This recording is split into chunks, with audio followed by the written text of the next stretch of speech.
The title of this mini podcast is Who Does the World Want You to Be?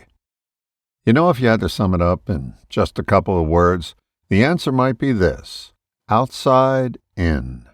From the moment you're born, the world starts shaping you from the outside. Right after you hit the air, people start assigning labels. Pretty girl, handsome boy. And just like that, the shaping begins. We soak it all in without even realizing it.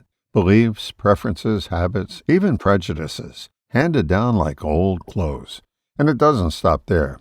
As we grow, other voices jump in. Teachers, religious leaders, peers, advertisers. Just ask any parent who's taken their 4-year-old to the grocery store and heard, "Mommy, I want Count Chocula." The world basically wants you to be a copy of itself. Its fears, its dreams, its expectations. But here's the good news. Once you see that, really see that, you're standing at the doorway to change. That's your moment.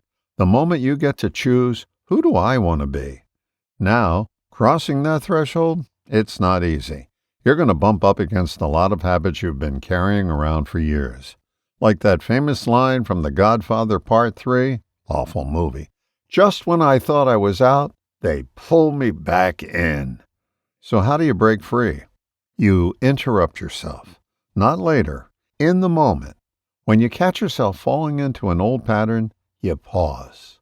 That's the interruption. The more you do it, consistently, the more space you create between the old you and the new you you're becoming. Interrupting in real time is the reshaping tool that will retool you.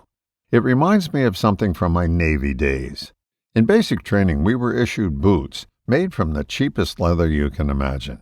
Getting them to shine was nearly impossible, but our job was to make the toe look like a black mirror.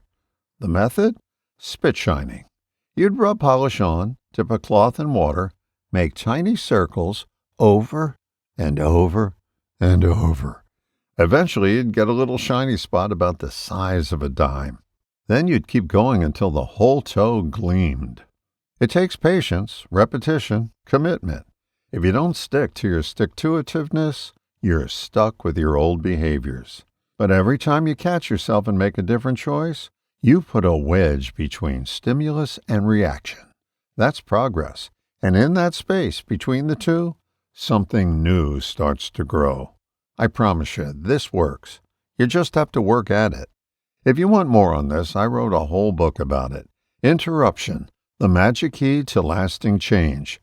You can grab it for free at my website, grasshoppernotes.com. Download it today and start making changes that will last a lifetime.